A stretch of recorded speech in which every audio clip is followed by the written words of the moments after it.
Bom dia, que a graça do Senhor permaneça conosco. Abra sua Bíblia em 2 Timóteo, capítulo 1.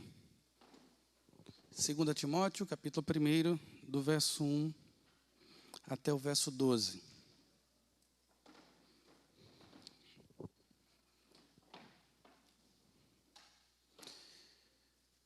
Que diz assim: Paulo, apóstolo de Cristo Jesus, pela vontade de Deus, de conformidade com a promessa da vida que está em Cristo Jesus, ao amado filho Timóteo, graça, misericórdia e paz, da parte de Deus, Pai, e de Cristo Jesus, nosso Senhor.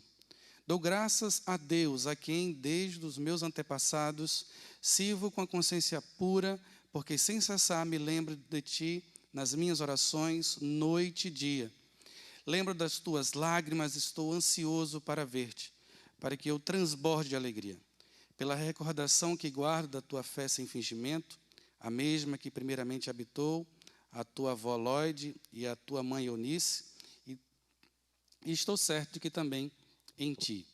Por esta razão, pois, te admoesto que reavives o dom de Deus que há em ti pela imposição das minhas mãos. Porque Deus não nos tem dado espírito de covardia, mas de poder, de amor e de moderação. Não te envergonhes, portanto, do testemunho de nosso Senhor, nem do seu encarcerado, que sou eu. Pelo contrário, participa comigo dos sofrimentos a favor do Evangelho segundo o poder de Deus, que nos salvou e nos chamou com uma santa vocação, não segundo as nossas obras, mas conforme a sua própria determinação e graça, que nos foi dada em Cristo Jesus, antes dos tempos eternos. E manifestada agora pelo aparecimento do nosso Salvador Cristo Jesus, o qual não só destruiu a morte, como trouxe a luz, a vida e a imortalidade mediante o Evangelho, para o qual eu fui designado pregador, apóstolo e mestre, e por isso estou sofrendo essas coisas. Todavia não me envergonho, porque eu sei em quem tenho crido e estou certo de que Ele é poderoso para guardar o meu depósito até aquele dia. Que o Senhor aplique a sua palavra em nossos corações. Bem, amados irmãos, é motivo de muita alegria estar com vocês hoje aqui. É a primeira vez em Santo André, estou muito surpreso com a cidade e com uma qualidade de vida, de juntar toda a facilidade de uma grande cidade como São Paulo e ter grandes espaços verdes, né? Um bom lugar para criar filhos. E eu, que tenho 3, e aí eu dou um abraço para meus filhos. O primeiro, o Mateus, e aí quando eu vi o Mateus tocando ali na frente, disse, eita, que bom, vai ter mais um outro Mateus para estar estimulando a se envolver na igreja. Então, eu tenho um filho mais velho, que vai fazer 14, o Mateus, o do meio, o Caleb, e que vai fazer 10 anos, e a Sara, que vai fazer 5 anos. Então, cada filho, um ponto. O primeiro, a dádiva de Deus, um presente, o primeiro filho. O segundo, mostrando a fidelidade de Deus, é o que significa o Caleb. E a terceira, Sara, que é a nossa princesa, que nos encheu de alegria, né? E o quarto, se vier, né? Todas as coisas somos mais do que vencedores, e o Senhor vai nos concedendo. Bem, dentro dessa perspectiva, eu sou casado com a Thalita por 19 anos, mas crescemos na igreja. Então, a gente se conhece desde pequeno, desde quando, nos juniores, as meninas são chatas e os meninos também. E aí a gente foi crescendo juntos, e eu sou o primeiro namorado dela e vice-versa. E aí a gente, né, crescendo em evangelismo, indo para impactos missionários. E aí, quando eu completei 18 anos, aí meu pai dizia assim, olha, você só pode começar a namorar se depois que começar a trabalhar. E quando comecei o ensino médio, já comecei a procurar algum estágio, alguma coisa, e falei para o pastor, eu quero ir para o seminário. E aí ele chegou e disse, olha, pastor Jonas, a igreja está sem recurso. Ele disse, se eu não for para o seminário, como é que eu vou começar a namorar? Porque era um bom início, né, pai? Eu não estou trabalhando, mas eu fui para o seminário, já estou exercendo algumas atividades, né? Mas aí ele disse, não. Aí minha mãe olhou e disse, olha, só namora se começar a trabalhar. Aí disse, então eu tenho que trabalhar para pagar o seminário. E aí fiz o concurso para a Força Aérea Brasileira, onde hoje eu sou primeiro sargento, e com esses recursos eu comecei a namorar e comecei o seminário, para o louvor da glória de Deus. Hoje, e vocês vão perceber o quanto isso me ajudou. Então, assim, o ponto de contato com o reverendo Toniel é que já servimos ao Senhor na Amazônia. E quando um bom soldado de Cristo, e bem dentro, por exemplo, das Forças Armadas, quando alguém diz assim, eu já passei pela Amazônia, é como se assim, você tem algumas credenciais, e a gente já serviu na Amazônia e tem algumas credenciais, um povo acolhedor e uma jornada extremamente desafiadora. Isso é a nossa introdução, amados irmãos. Apesar de ler muitos textos, a concentração da nossa exposição vai ser a partir do verso 9. E do verso 1 até o verso 8 será a nossa introdução. E o tema é Por que eu não me envergonho do Evangelho? E é um tema extremamente relevante para o momento que estamos vivendo, para a escolha de presbíteros e diáconos, porque a gente tem que lembrar o que é vocação, e há uma crise de vocação, e qual é a nossa própria missão. E o texto de falar de não se envergonhar do Evangelho, e muitas vezes a gente se envergonha de proclamar esse Evangelho, porque temos uma crise de identidade, da própria mensagem que carregamos, e o que é vocação. Então, falar desse tema, ele reestrutura novamente, ou esclarece, ou reanima, e nos motiva a continuar marchando. É bem interessante que o Paulo escreve essa carta ao seu amado pupilo, Timóteo, para exortar e animar, e ela é uma carta de despedida. É a última carta de Paulo, e ele já tem a sentença de morte. E ao longo do próprio 2 Timóteo, você vai perceber que na última declaração, ou na última petição de Timóteo, as testemunhas que eram a favor, na última alegação de Paulo, né, as testemunhas de Paulo que eram a favor de Paulo, traíram Paulo e falaram ao contrário, e acusaram Paulo. Então, ou seja, é um momento extremamente desafiador para Paulo. Ele está desamparado, esquecido, mas a sua carta não reflete isso. Na verdade, ele exorta Timóteo a continuar lutando e a continuar dentro da luta. E diante disso, ele escreve, Timóteo está em Éfeso, uma igreja extremamente consolidada, onde Paulo passou um tempo muito bom, ao ponto de quando ele foi embora, temos um relato em Atos que a igreja toda começa a chorar, e é uma grande despedida, ou seja, mostrando que ele não era apenas um escritor de cartas, ele não era apenas um pastor de púlpito, como você pode trocar, como se fosse um funcionário. Ele vivia a igreja, ao ponto de sair, ter essa grande despedida. Isso nos dá algumas posturas, né, e direcionamento em relação à própria condução do pastoreio. Mas veja, amados irmãos, do verso 1 até o verso 5, Paulo ele começa com ações de graças, dizendo que tudo que acontece é pela vontade de Deus, conforme a promessa que está em Cristo Jesus. E começa dizendo a carta e chamando de Timóteo de amado filho. Graça, misericórdia e paz da parte de Deus e de Cristo Jesus, nosso Senhor.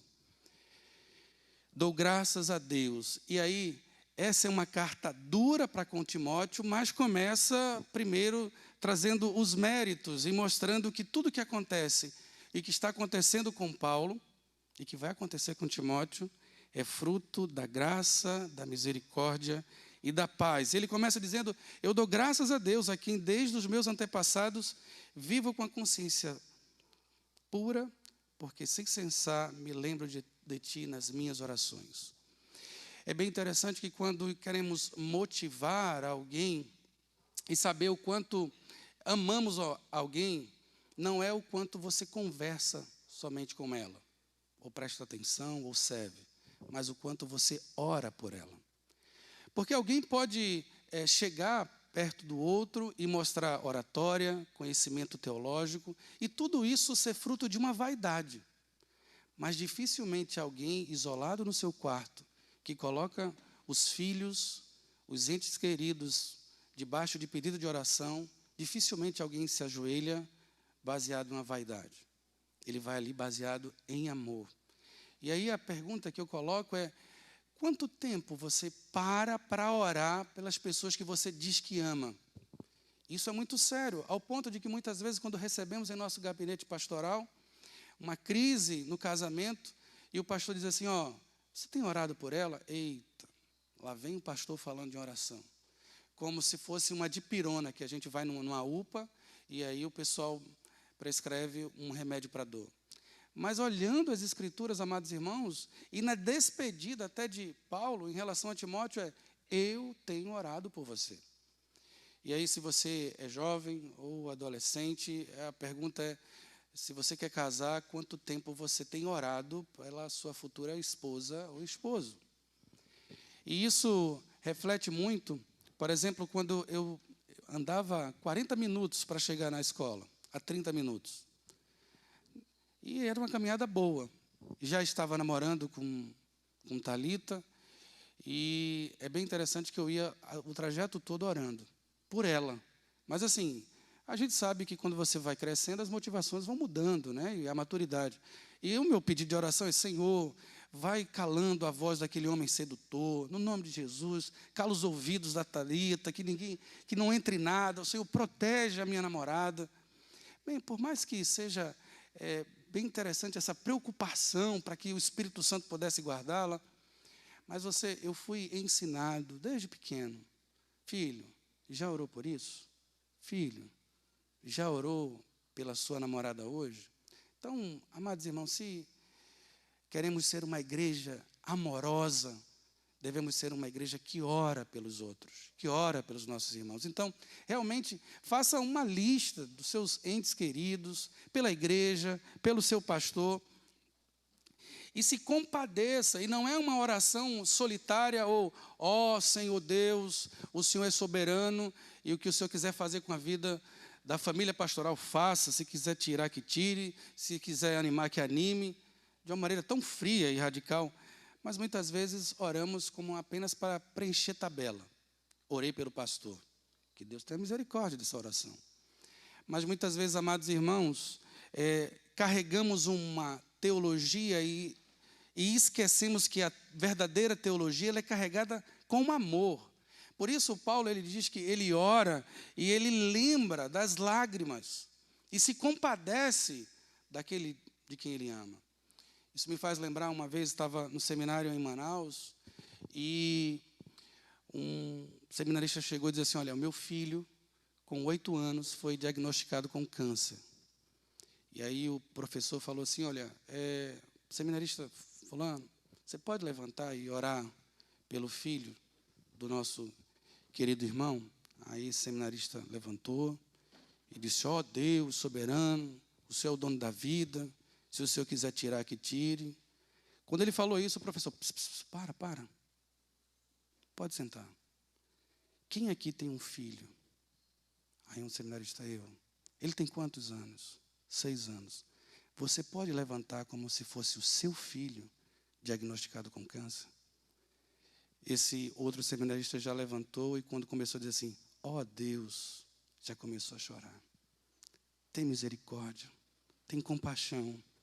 Ou seja, amados irmãos, quando devemos orar, devemos ter essa disposição de se colocar no lugar do outro, do desafio do outro. E é dessa maneira que Paulo, ele começa a lembrar nas orações de dia e de noite, ao ponto de recordar da própria família. Eu disse, olha, eu me recordo da família, da fé que há na vossa família. Ou seja, que habitou primeiro na tua avó Lloyd, ou na tua mãe, e também na tua mãe Eunice.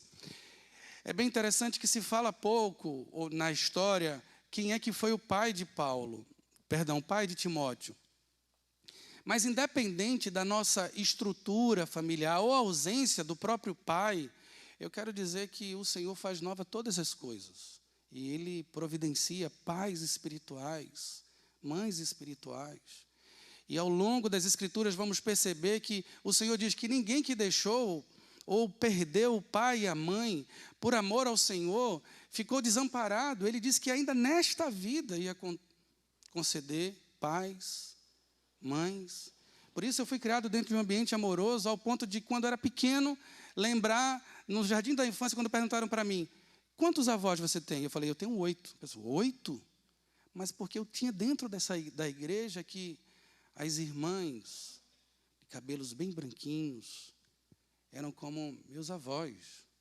E por mais de ter perdido eles os de sangue, eu tinha na igreja esse acolhimento. Por isso, amados irmãos, o próprio Paulo disse assim, eu sei dos seus desafios familiares, Timóteo. Eu sei também da fé que habitou na tua família. Ou seja, você percebe que é um pastoreio, é uma liderança que conhece o dia a dia da igreja. E isso é muito importante hoje para a escolha de presbíteros e diáconos. Ou seja, o chamado do ofício, do pastoreio em casa é de conhecer o dia a dia. Sei que muitas vezes no próprio corre-corre esquecemos de parar com os nossos próprios filhos. E no corre-corre do dia a dia esquecemos de orar pelas nossas próprias ovelhas. Mas devemos entender, amados irmãos, que o currículo e o corre-corre de Paulo não distanciava ele dos seus discípulos. E você pode dizer assim, o pastor está chamando isso porque ele tem mais tempo livre para orar e estudar a Bíblia, e aí é por isso que ele nos chama ao arrependimento, a ficar junto, a ser pastoreado, ao aconselhamento. É porque ele tem muito tempo livre. E aí ele pode nos falar sobre o temor ao Senhor. Irmãos, quem disse que o temor ao Senhor é o princípio da sabedoria foi o próprio Salomão, inspirado pelo Espírito Santo. Um homem que era um rei, ou seja, um homem que conquistou, um governante, ou seja, alguém extremamente atarefado, que reconhece ao longo da vida que devemos nos colocar diante de Deus com temor. Então, eu estou chamando e conclamando a igreja a essa união e esse amor, não é porque você pode só me ver como apenas o pastor que foi chamado para isso. Os homens que tiveram uma agenda lotada perceberam que devemos conhecer um ao outro e ter uma fé sem fingimento. Por esta razão, o verso 6, te admoesto que reavives o dom de Deus que há em ti pela imposição de mãos. Porque Deus não nos tem dado espírito de covardia, mas de poder, amor e moderação. Ao mesmo tempo que ele conhece a vida de Timóteo, agora ele diz, é por isso, Timóteo, porque eu conheço a tua vida, é por isso que porque eu conheço a sua fé, que eu posso agora te chamar a atenção e dizer assim, deixe de ser um covarde, se posicione. Há muita coisa a ser feito. Não fique reclamando da vida, mas prossiga, haja. Deus, e aí nem uma pessoa foi tão duro com Timóteo, chamando ele à responsabilidade e confrontando, como o próprio Paulo. Veja, amados irmãos, muitas vezes o conselho, muitas vezes os diáconos são tão duros com os nossos adolescentes e jovens, mas a pergunta é, mas você conhece a fé que habita na família desse adolescente, desse jovem? Você já mostrou amor antes de mostrar o cinto, ou a vara, ou a repreensão? Veja que aqui é uma ordem, não é uma coisa de uma palestra de administrador, que primeiro a gente fala dos méritos e depois dos deméritos. A Escritura diz que o confronto vem em um ambiente amoroso, para que isso possa trazer arrependimento e não afugentar aqueles que precisam de acolhimento. E agora entramos em si e diz assim, Paulo, Timóteo, por que você não deve se envergonhar? E sim se posicionar. E aí no verso 8 ele diz, não te envergonhes, portanto, do testemunho de nosso Senhor, nem do seu encarcerado, que sou eu. Pelo contrário, participa comigo dos sofrimentos, a favor do Evangelho segundo o poder de Deus. Ou seja, eu sei que sou o exemplo, e muitos diziam até, olha, aquele que você tanto defende, aquele que te inspira, ele está preso e não tem o resultado que tanto fala. E Paulo diz assim, se preocupa com isso não, porque Deus tem nos dado uma mensagem muito maior do que os resultados que eu posso te dar agora. E vemos agora porque não devemos nos envergonhar do Evangelho, e Paulo destaca em dois momentos, e em dois verbos. No verso 9 ele diz, porque você não deve se envergonhar do Evangelho? Primeiro, porque ele nos salvou, e segundo, porque ele nos chamou para uma santa vocação. Ou seja, a salvação e o chamado é a causa, Timóteo, para que a gente não pare, mas continue. E depois ele vai trabalhar com uma estrutura judaica, quando ele pega a ideia central, fala de salvação e destaca 3 pontos. Depois a segunda ideia de vocação e destaca mais 3 pontos. E aí esses 2 verbos ele nos salvou, estão num tempo que é lá no passado, a gente não tem isso no português, é um tempo do passado que repercute por toda a eternidade.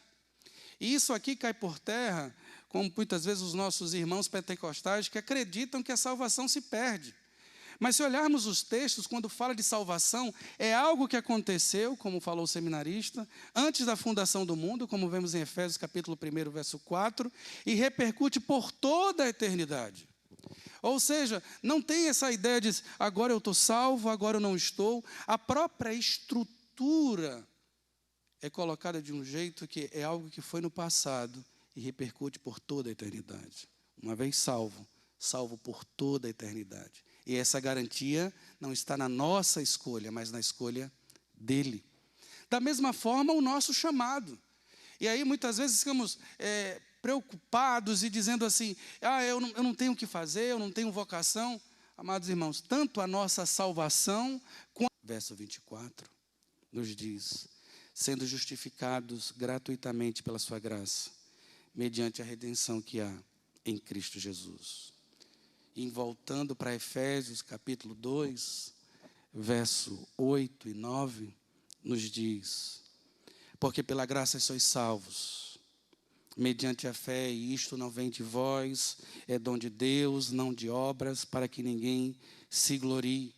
Ou seja, a própria instrução desse isto não é somente a fé, mas a graça é todo o conjunto. O próprio Paulo está lembrando lá a Timóteo de toda essa doutrina, não é algo inventado pela igreja presbiteriana, quando alguns jovens chegam e dizem, eu estou indo para a igreja de vocês, da predestinação. Eu disse, não, você está indo para a igreja do Evangelho de Deus.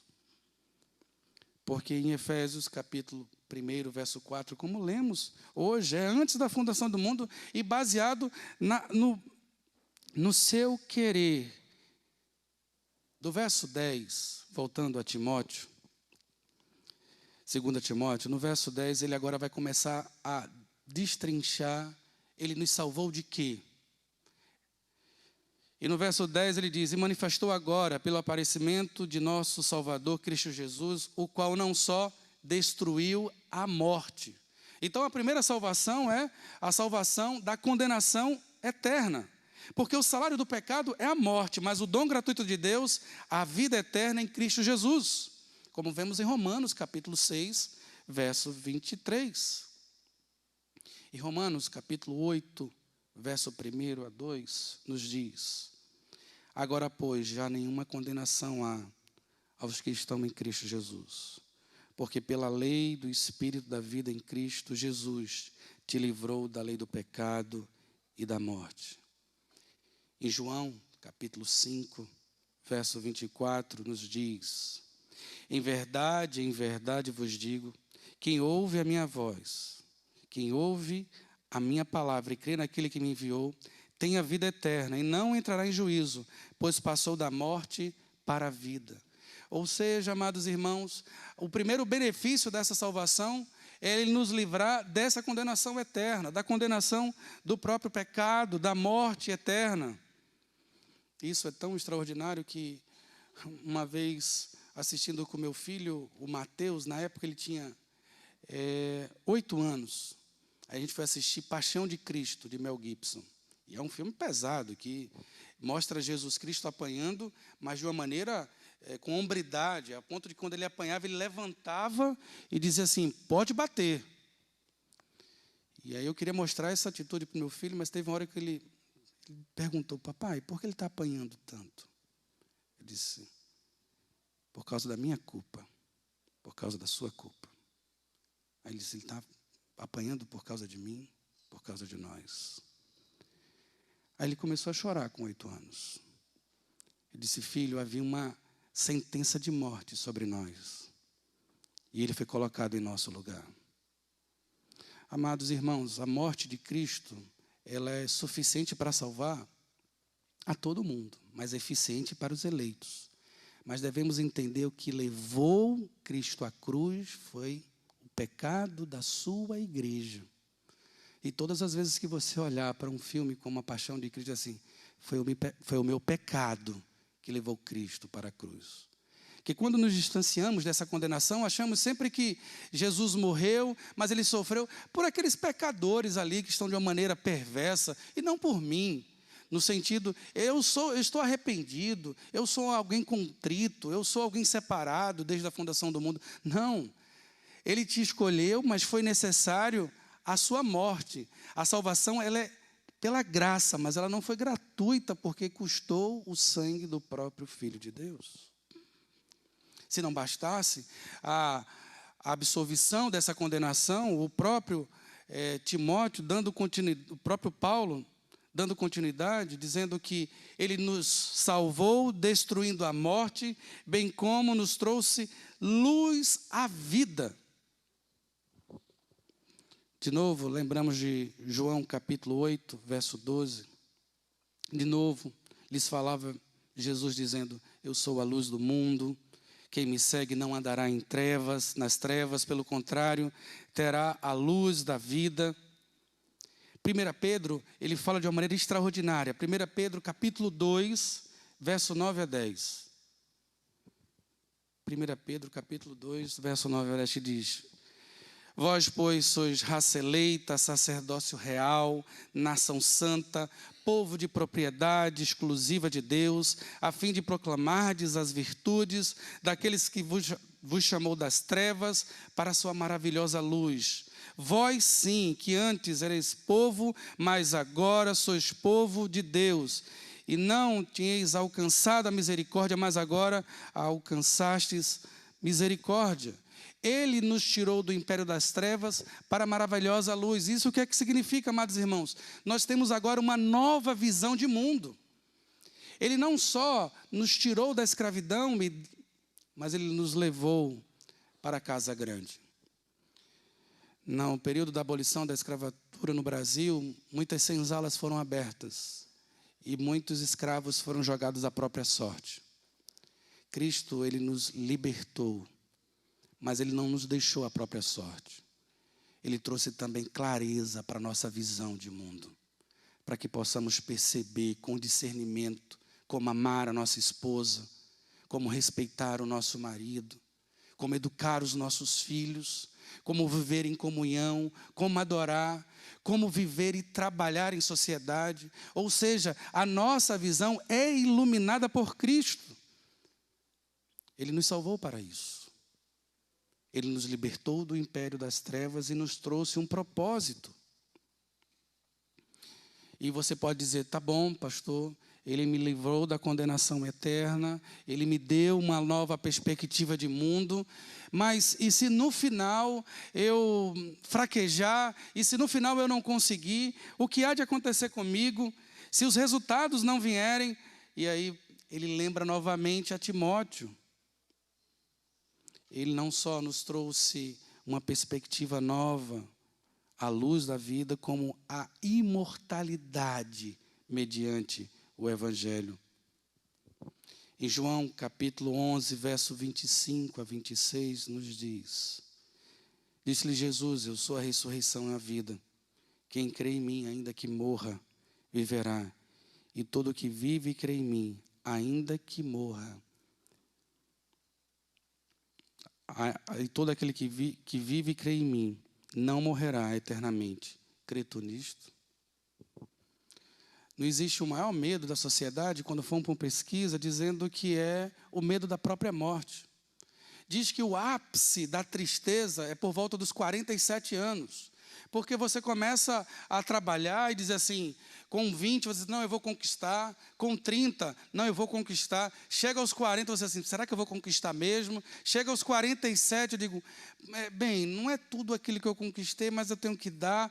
E chega aos 50, os resultados não vêm, os cabelos começam a ficar cada vez mais brancos, as forças vão indo, e você diz: será que eu vou conseguir? Eu quero dizer, amados irmãos, mesmo que o nosso corpo se desfaleça, e mostrando sinais da idade, o nosso corpo espiritual se refaz para o louvor da glória de Deus. E mesmo que passemos por momentos que nos limite, Os nossos próprios olhos, lembremos de Jó, quando numa situação perplexa de crise, ele olha e diz: esses mesmos olhos virá o Senhor, porque o meu Redentor vive. Ou seja, independente das nossas forças, o Senhor, Ele habita em nós pelo seu Espírito, e veremos o Senhor face a face, como Ele é. Isso nos enche de alento, esperança, e nos faz lembrar, amados irmãos, de Apocalipse, quando ele disse: nós seremos transformados num abrir e fechar de olhos, e seremos transportados entre as nuvens, e veremos o Senhor, que apresentará a nova Jerusalém, ataviada como a noiva. Isso significa que será surpreendente, porque mesmo que você conviva por 6 anos com alguém e depois case, quando ela aparece lá na entrada da igreja, vestida de noiva, você diz assim: meu Deus, deslumbrante, eu não imaginava isso. Ou seja, por mais que você tenha toda a criatividade do mundo, você não vai alcançar o que está preparado para nós. E lá ele reafirma: não haverá mais dor e não haverá mais luto, porque o Senhor fará novas todas as coisas. E quando ele diz isso, nos resta só dizer: Maranata, ora vem, Senhor Jesus. Diante disso, amados irmãos, percebemos que Paulo incentiva a Timóteo dizendo: lembre-se, não se envergonhe do Evangelho, porque esse Evangelho nos salvou. Ele nos salvou de uma condenação eterna. Ele nos salvou de uma visão do mundo destruída. Agora é iluminada pela própria palavra, como lâmpadas para os meus pés é a tua palavra. Não só isso, como um final nos garante a imortalidade. Veremos o nosso Redentor, e Ele vive. Dentro dessa perspectiva, Paulo diz assim: mas há algo para ser feito. Ele nos salvou, mas também nos vocacionou. No verso 11 do capítulo de Timóteo, do verso 11, ele agora vai trabalhar sobre vocação. E temos uma crise de vocação e devemos entender um pouco sobre isso. Porque no Brasil, segundo as pesquisas, as pessoas vão perguntar: você trabalha com o quê? Aí você diz: não, eu sou vendedor. O outro vai dizer: eu sou servidor público. O outro vai dizer: empresário. Aí as perguntas são: você faz isso por amor, por prazer ou necessidade? Nunca pergunta assim: você faz isso exercendo sua vocação? É sempre prazer ou necessidade. A própria palavra em português trabalho vem de um instrumento que causa dor, diferente da estrutura inglesa, que é algo que produz. E a gente tem uma perspectiva de que vocação é algo que não custa nada. Mas você percebe a sua vocação quando você passa por momentos difíceis.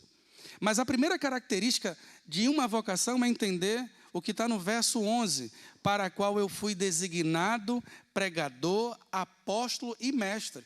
A estrutura aqui realmente é de uma voz passiva. O Paulo, ele recebe a vocação dada por Deus. E aí, na verdade, a vocação ela é revelada pelo próprio Cristo. O verbo empregado aqui mostra o que acontece com Jeremias, capítulo 1, verso 4 a 5. Assim me veio, pois, a palavra do Senhor, dizendo: antes que eu te formasse no ventre materno, eu te conheci. E antes de saísses da madre, te consagrei, te constituí profeta às nações. Em João, capítulo 15, verso 16, nos diz: não foste vós que me escolhestes a mim.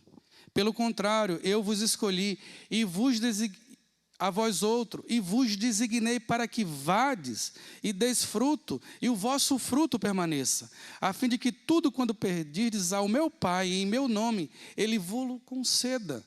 Amados irmãos, essa estrutura de designar é realmente nós somos usados por Deus para os seus desígnios, e essa vocação ela é garantida por Ele. E por isso que diante disso, em meio ao exercício da vocação, não devemos nos desesperar, porque foi o próprio Senhor que nos colocou lá, e aquele que começou a boa obra há de completá-la, porque ao Senhor pertence a salvação. E muitas vezes ficamos reclamando e chateados e dizem assim, na verdade te damos graças, Senhor, porque o Senhor nos trouxe até aqui, e eu quero viver para o louvor da tua glória. E quando percebemos e compreendemos que essa vocação é um fruto, o resultado da própria escolha e designação do próprio Deus, nós entendemos que não é porque há convicção que há ausência de sofrimento. Muito pelo contrário. A outra característica da vocação é justamente o sofrimento. O verso 12 de Timóteo nos diz, por isso estou sofrendo essas coisas. Todavia não me envergonho, porque eu sei em quem tenho crido. Ou seja, o próprio Paulo reconhece que o caminhar em meio à vocação não é um mar de rosas.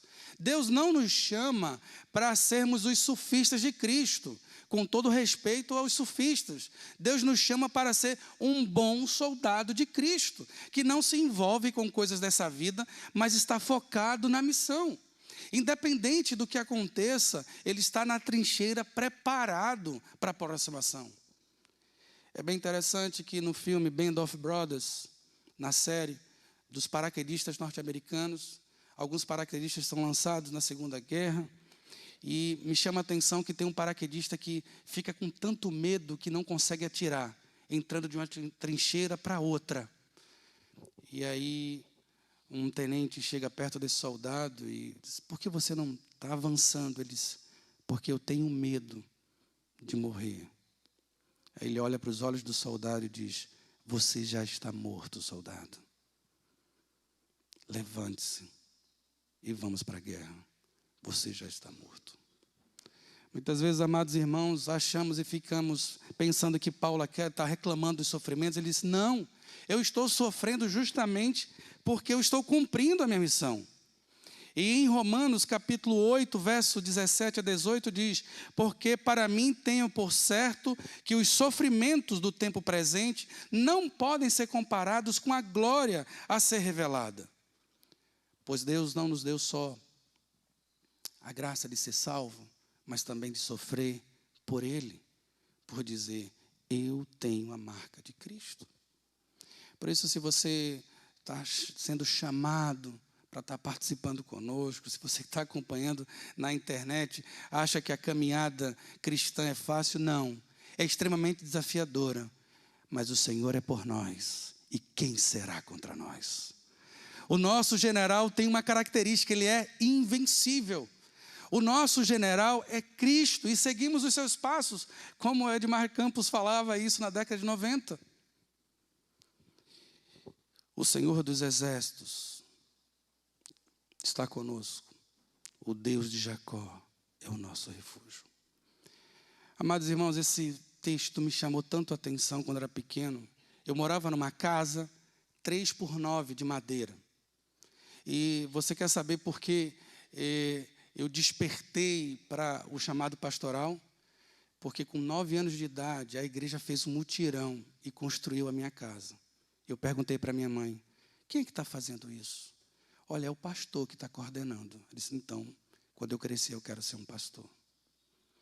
Só que a parte do banheiro era uma parte desafiadora para mim, quando era pequeno, porque era a parte mais distante, tinha pouca iluminação, alguns ratos, e eu ficava com medo e muitas vezes fazia xixi na cama. Meu pai perguntou para mim, por que você não levanta? Eu disse, porque eu tenho medo. Aí ele, na parte de entrar na cozinha, ele escreveu esses salmos. O Senhor dos Exércitos está conosco. O Deus de Jacó é o nosso refúgio. Eu levantava da cama e dizia assim, Ele luta as minhas batalhas. Ele está comigo. Ele não só vai à frente, como Ele nos lembra, eu te amei. Porque em Malaquias, quando dizemos assim, vocês me perguntam como eu tenho te amado, vocês me perguntam como eu tenho amado. E aí o Senhor olha lá em Malaquias e diz assim, vocês querem saber o quanto eu os amo? Eu amei a Jacó.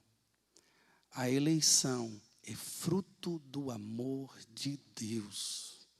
Nessa perspectiva, Ele nos convida e nos designa para viver para o louvor da sua glória. E apesar dos sofrimentos, saberemos, estamos certos que estaremos com Ele. E por isso o próprio Paulo continua dizendo, eu estou certo que Ele é poderoso para guardar o meu depósito até aquele dia.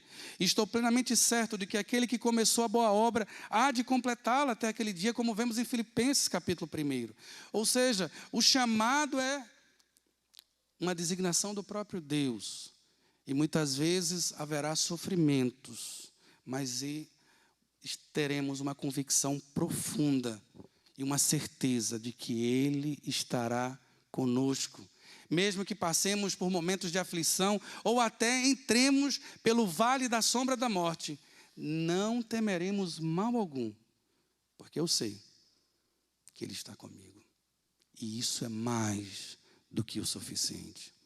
Quando uma vez perguntaram para o soldado, você conhece os motivos dessa guerra? Aí ele disse, mais importante do que saber os motivos, é saber com quem está na trincheira comigo. E sabe quem é que está na trincheira conosco?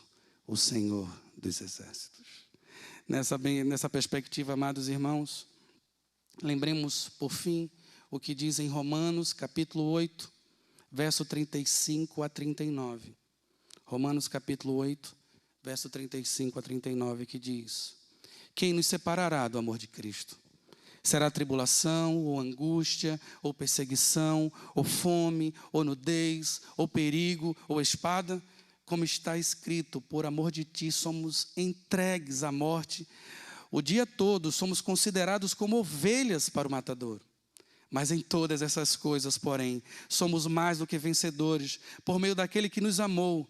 Porque eu estou bem certo de que nem morte, nem vida, nem anjos, nem principados, nem coisas do presente, nem do porvir, nem poderes, nem altura, nem profundidade, nem qualquer outra criatura poderá separar-nos do amor de Deus que está em Cristo Jesus, o nosso Senhor. Amados irmãos, Paulo está se despedindo, mas dizendo, continue na luta. Foi Ele que nos salvou. Ele nos livrou da condenação eterna. As dificuldades estão vindo, Ele disse, continue na luta. Ele nos deu uma nova perspectiva de vida para perceber as maravilhosas coisas de Deus. Ele disse, continue na luta. Ele nos garante a imortalidade. E diante dos desafios, da traição final, diante dos desamparos, do frio, ao ponto de dizer assim, traga a capa, ele diz, Timóteo, mas eu sei porque eu tenho sofrido, continue na luta. E mesmo do desamparo, ele diz, Timóteo, continue na luta, porque eu sei que estou sofrendo por ele, mas reinarei com ele. Por isso fecharemos e perguntando para todos os irmãos, do que se envergonhar? Porque estamos muitas vezes tão calados, se temos uma palavra de vida eterna. Cristo em vós, a esperança da glória. Amados irmãos, o mundo aí fora pedem políticas públicas, pedem um novo prefeito, um novo governador.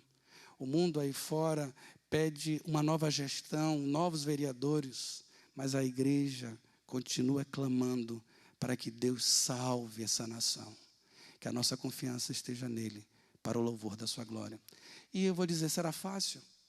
É fácil, mas quero encerrar com a última citação. Se vivemos, para o Senhor vivemos. Se morremos, para o Senhor morremos. Quer vivamos ou morramos, somos do Senhor. Abaixe sua cabeça, vamos orar. Pai, muito obrigado, porque o Senhor nos trouxe até aqui essa noite, dessa manhã. Tantas pessoas agora, Pai, estão caminhando no parque, procurando um sentido para a vida. Tantas pessoas nessa manhã saíram com seu pet, estão olhando para o seu cachorro, pegando algumas bolas, procurando uma palavra de ânimo.